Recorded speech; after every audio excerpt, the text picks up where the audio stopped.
like know someone who is like great at what they do? Us looking on the outside is like, you've done enough, you don't need to do more. But they insist on outdoing themselves. Visibility Day! Coming to you pre-recorded in my Bi Flag Misandry Solidarity shirt. Today is a long overdue follow-up to the Killing Stalking video from a few years ago. I'm tackling a cult classic loved, feared, and memed by the straights for decades, which apparently has a live-action English film in the works. An adult anime whose name I'm hesitating to say too much in this video for fear of monetary retribution. So for most of the video, I will simply be referring to it as the Bible. If you know, you know, and if you don't, oh, you will! I'll be expanding on the internet's hypocrisy that I outlined in the Killing Stalking video, discussing and dissecting one theme prevalent in straight men's adult media to try to understand why they are like this, why are you like this, as well as touching on aspects about this story that actually surprised me. Aside from how graphic the New Testament was, holy shit. And what better day to highlight an anime that features not only bi characters and scenes, but that satisfied my bi needs a lot more than I thought it would. So let's kick off this gospel. The whore be with you. And also with you. Everyone brace yourselves for a reading from the Gospel of Nestor Jesus. If you were scared, motherfucker, go to church, go to church. Now to anyone curious, not in the know, completely lost on the metaphor, I'm sure you're asking, Jesus, Nestor Jesus, who the f is Nestor Jesus? Bible Black, I'm already fearing holy retribution, was originally a Japanese visual novel by established VN creator Sei Shoujo and released in the year 2000 by ActiveSoft. After receiving some acclaim, the game was adapted first into a 6-episode OVA series from 2001 to 2003, with the 2-episode prequel adapted in 2002 during the main OVA's release, and several additional installments made over the years like a bonus scene series from 05 to 06, as well as an anime original sequel from 04 to 07. The story of the Bible follows a boy named Taki Minase, who is 5, who is a student at some Who Cares high school in a doesn't matter part of fictional Japan. He discovers a magical book buried at his school called the Black Bible, which he proceeds to utilize to seduce girls in his class. But what starts as a magical pickup artist scheme quickly reveals itself to be part of a much larger and darker plot by the witches of Brestwick. Hey Stormy! And so the witches hunt for an untouched waifu they can utilize in their seance to Nestor Jesus. Also, he can summon Walpurgis long before Madoka and even longer before this new Madoka movie will come out, as we're presented with sensational scenes, graphic violence, and a backing track that sounds identical to Sadness and Sorrow along the way.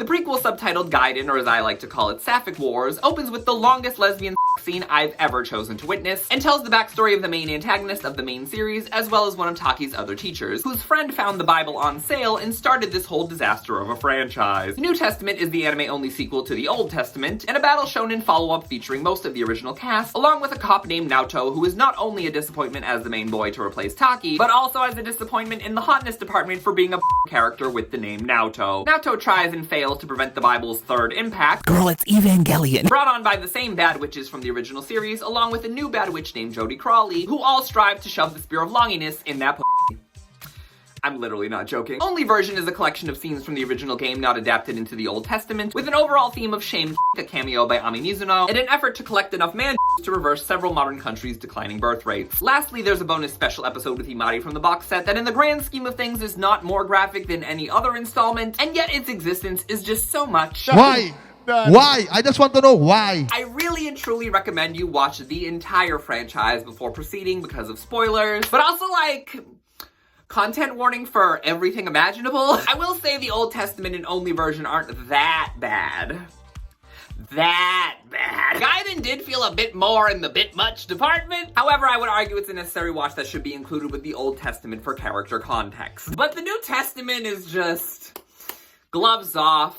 Anime only unhinged, blood everywhere and in everything. Now, after outlining all that, knowing to a degree beforehand, that's what I was in store for. To a degree beforehand, because it was many degrees above what I expected. Why did I subject myself to this seemingly, but not quite, heterosexual nonsense in its entirety? Now there's an back in this goddamn basement. Let me.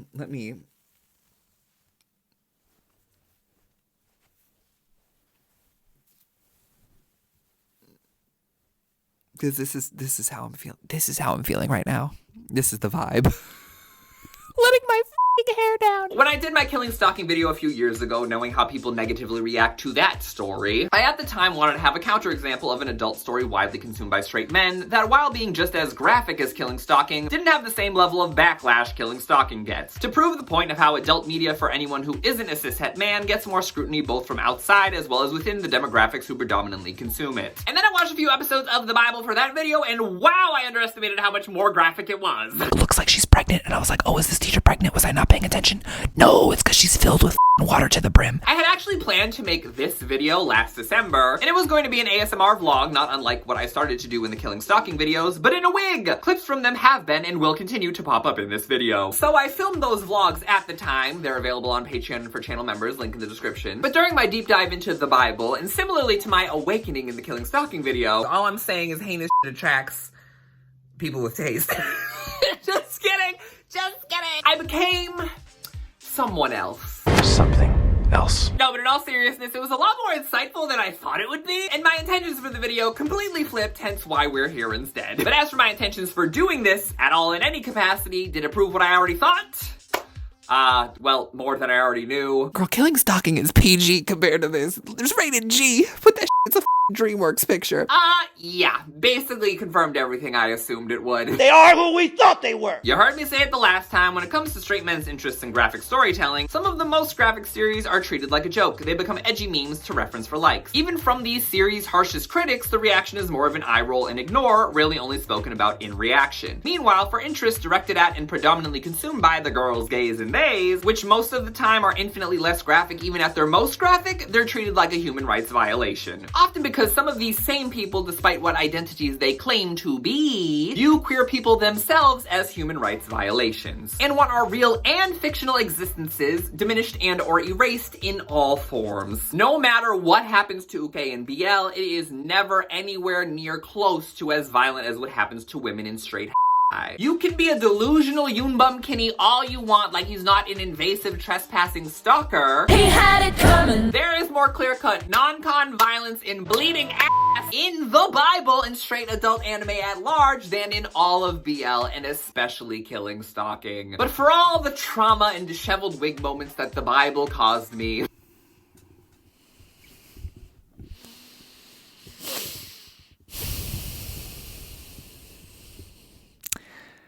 Was just so much. Honestly, it's not the most graphic erotic thing by and for men that I've watched or read. The bar is high. The bar is metamorphosis among many other things. You can complain all you want about Love Stage, Junja Romantica, Dakaichi, Finder, Koisuru Bokun. BL will never be as graphic as anything made by and for straight or gay men.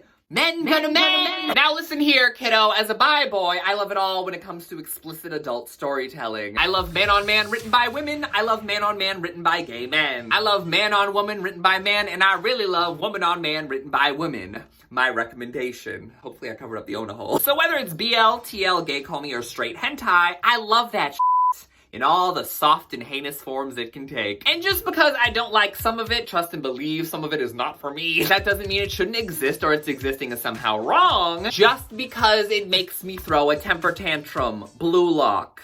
Well, that's not explicit. Well, I'm gonna hurt her! It offends me, but that doesn't mean it's not allowed to exist. So yeah, like I've said many times now, when it comes to Bible Black in comparison to Killing Stalking, they are who we thought they were. However, drowning myself in a staple of straight men's animated consumption allowed me to really analyze, can't spell analyze without anal, a lot of the creative choices present in their erotic media. Things like the increased prevalence of shadow-eyed or faceless male characters in who are often not even named and barely seen during sex outside of their dick, and certain portrayals of futility, which I had a whole lot to say in regards to that ever controversial concept. But honestly, it was just so much. It would deserve its own video if I one day am ever brave enough to want to weather that discourse hurricane as a cisgender man. Maybe my voice doesn't need to be heard on the issue. but I do have things to say. I do broadly think that the creative choices that have become commonplace in Thai hen in the several decades since the Bible released are rooted in societal misogyny, deep-rooted male insecurity, baseless homophobia, and I think a lot of it also overlaps with a lot of the desires for CGDCT, ironically. But the one theme I did want to touch on for this video, that will probably solely remain in the director's cut link below. I know you want to hear me speak. However, while I purposely flipped through the Bible intending to use it as a weapon against heterosexuality, fake rainbow allies, as well as hypocritical queer Puritans, to my absolute shock, and maybe y'all's horror, it actually turned out to be kind of enlightening. Dare I say I've been born again? I was fine with it though, because you know what it includes? Minase getting his ass eat. What? I've never seen ass eating on a man. He was and she was him too. What? I was like, what? Yo, Bible black, yo. Let's fingers in the man's and male ass eating that on all while she's him. What?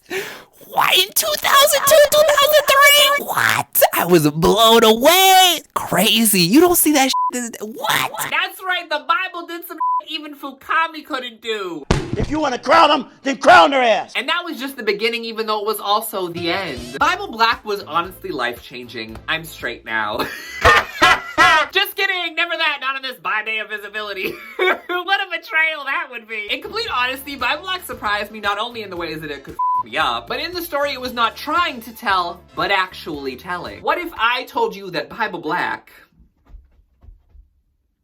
is feminist? You wouldn't believe me, I'm a man, but it's true, kinda. I'm very much into like women being like the aggressors in art. Because like objectifying the men. I'm very much into my CFNM.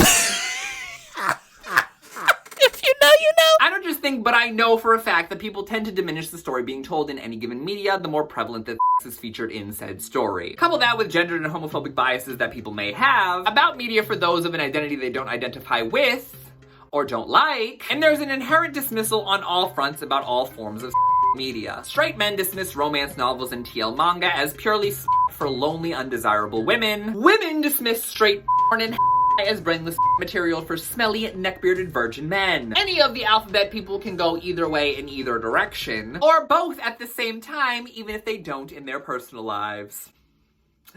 Bi day means bi puns! But beneath the surface across the board, there's a lot of interesting, competent, and compelling storytelling happening in media. So the Bible tells us that in the beginning there was Adam and Eve, and then Dexter Daps appeared as a snake to Eve and sang his hit single Breaking News. The boy love him belly.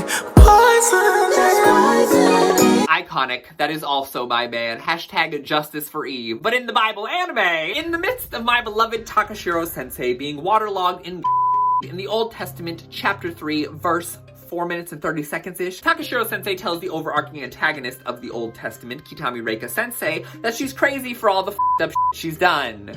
She has done some shit. To which Kitami Sensei responds, and I quote, and I will be putting it on the screen without the video clip, because I would, but there are under the subtitles, and I am not gonna bother even trying to try my hand at censoring all of that. That's right, I'm crazy. This entire world is crazy. There are evil monsters roaming the earth in the guise of humans. People just choose not to accept it. God has abandoned us. We've continued to break the 10 Commandments and commit sins. People like me are best suited for this world. What this world really needs is a true demon. Statements about humans roaming as monsters is clearly a metaphor for the fact that we may all be human, but there are those among us committing heinous crimes and hurting people, thus making them monsters. Like K. Michelle said, all monsters are human. I actually didn't really like that album, but that's my girl since I just can't do this. And Kitami clearly can't do this either, since she alludes that she herself is a f***ed up person doing f***ed up things, which makes her suited for this world because this world is f***ed up. And especially when coming from a woman, they're signaling to the greater evils that women experience on the day-to-day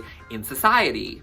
Message! The thing is, in a vacuum, a quote like this feels like filler text just thrown into a game just to have words to be said. But when you dig into the backstory of the messenger Kitami in the prequel Sapphic Wars, the context behind these words begin to take on a deeper meaning.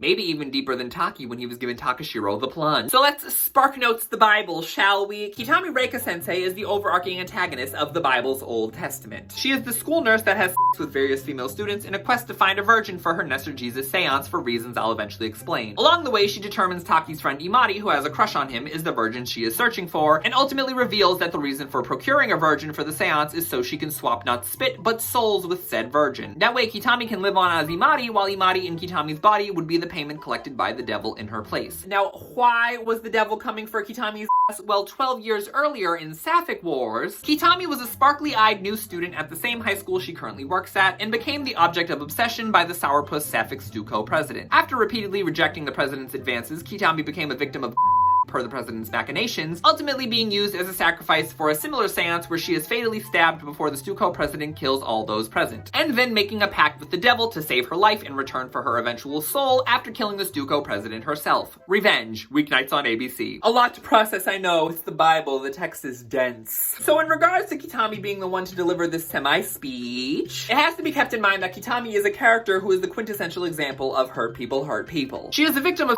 harassment and assault that has gone on to enact those same things on other people as an unethical response to her trauma, creating more victims in her wake and perpetuating the cycle of abuse. A cycle that actually started with her original abuser, Stuco president Nami Kozono, who, let's be honest, for no apparent reason was just an arrogant asshole, but whose made her a target for Takashiro and her friends who found the Black Bible at Savers, and then used magic to force Kozono, a monosexual lesbian, into a relationship with Bishonen Golem. Only after she's freed from the spell does she realize what's happened to her. She was forced to have sex with a man, and then spirals into a pattern of abusing Kitami, and the rest is history. As is Kozono. R.I.P. I guess. I think without the context of Sapphic Wars, and without a fully functioning brain due to the blood in your body rushing to the opposite end, it could be easy to interpret that Kitami's goal in the Old Testament is simply to escape the devil that is after her for the villain to get away in the end. But when taking into context that Kitami only accepted the devil's help in order to save herself, at a time where she was bleeding out, dying, and fresh off of and to me, it just personally comes off as less of an escape for her crimes, and more of a twisted but honest desire to reject the devil's influence on her actions stemming from her trauma. To take Imari's body is not only to save her own soul, but it's a chance to start over again. A chance to be free of the devil's influence, a chance to go back to the age she was right before her normal life was derailed, and the opportunity to have a second chance at a life that she essentially lost over a decade ago. She's still harmed people, that's not being debated here, but she's not some cardboard cutout shallow villain who's evil for evil's sake, and you can empathize with how someone came to be the abusive the person that they are, while still recognizing the harm that they've caused regardless of reasoning. It's funny how a lot of the time, the more ridiculous the story's themes are, the deeper the meaning under the perceived absurdity can be. And speaking of absurdity, my second major takeaway, close your eyes, Daigo, has to do with the simple fact that before fully absorbing the content of the Bible, but especially after, there's few statements to me that are more absurd than the notion of without plot. Unless it literally is like a pinup. But even a pinup, you could argue, has a story behind it. Like if you, a Playboy pinup of like a Playgirl of the week at like the beach with like her titties out, there's a story there. Without plot is a phrase people will use to either condemn or defend a piece of media for containing content, the two genders. When it comes to the former, it's usually just Puritanism. Need I say more, given the state of the world and the internet in particular? And in terms of the latter, it's intended as a defense, probably just to get some terminal TikTok twats to go the away. But it feels like shooting yourself through the face to hit the person behind you who has you in a headlock. All has a plot because you cannot end up in a scenario without having somehow gotten there. Arousal is not a constant state of being, and if it is, you might need to see a doctor. It is a temporary biological reaction in response to stimuli. Something has to have occurred in order for the glands to swell. And that something leading to arousal, your own, another person's, or a fictional character's, that something is a plot. The fact of the matter is we all engage with different media in different ways, with different priorities, different levels of investment, and different levels of paying attention. The shonen dude bro diaspora has engaged with and enraged over literal sweet nothings of mass information for decades. Shippers have watched those same shows and whined about non-existent gay baiting over headcanon desires and ironically homophobic perceptions about men for just as long. And some of y'all watch my videos, I guess, on mute? Or maybe that auto-dubbing feature has been enacted even though I turned it off and y'all are just getting some AI bullshit. it, and then comment the dumbest ever, either agreeing or disagreeing with me, when I clearly never said what you're talking about in the video, or I didn't say anything remotely close to it at all. When it comes to let's be real, I think a lot of, if not most of us, are watching for the scenes. Love you, Wave Corporation, but I'm gonna be honest, and I hope this doesn't break contract. Sometimes when y'all make me watch an Anime Festa title, I'm kind of mad that you're paying me to pay attention. The only physical English manga that I collect is Fire in His Fingertips. I pre-order every volume. I could not tell you what has gone on in the 9 volumes that I have skimmed through for the most obvious of reasons. I can point Selma's uncensored out of a lineup though. And up until I watched the full franchise for my vlogs 10 months ago, sex scenes were the only way through which I had consumed the Bible. So yeah, it's super easy to understand why people would dismiss or not pay attention to a plot, but that doesn't mean it's not there, not worth paying attention to, and not saying something. Am I largely there for the sex a lot of the time? I'd like to speak to my lawyer. But I've also consumed stories not knowing that sex was on the way, and it only added to the sex experience.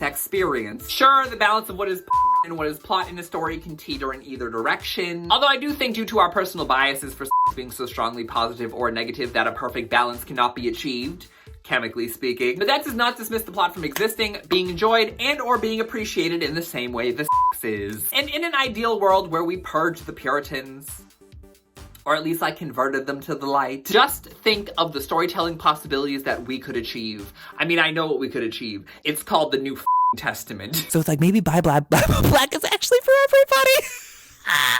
Maybe that will be like, maybe the approach I need to take is less so like critiquing straight men and more like colonizing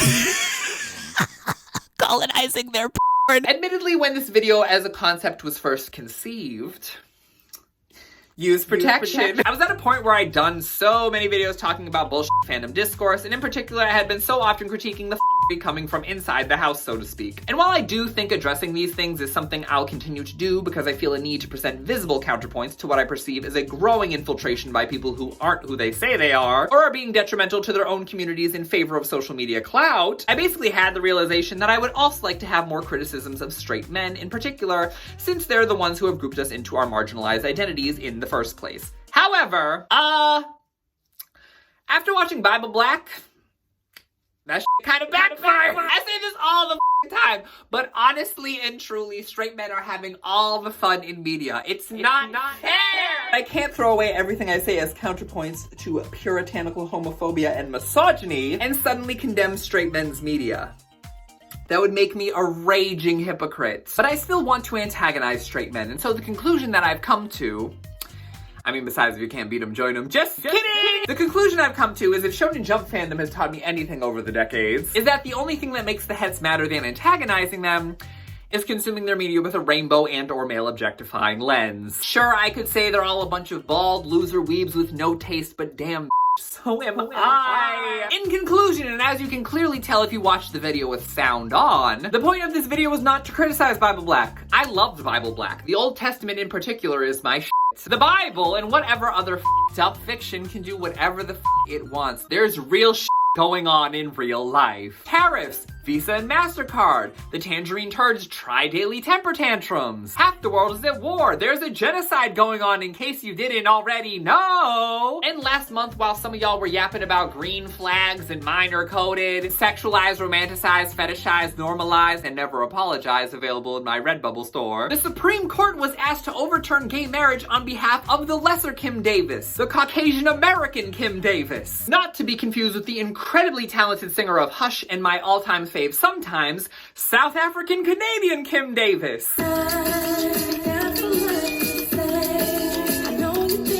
It is a privilege to have so much free time and so much little real shit to worry about. To every delusional, poorly postured, lonely loser who gives way too much of a about fiction, I leave you with this final quote spoken in internal monologue by the prophet Taki Minase. その本が君を狂わせてしまったんだ. Amen! She's like, no. And I'm like, oh, here we go. Another like non-con leading into like thing. And what she says in response is, I told you to go in the order of attendance.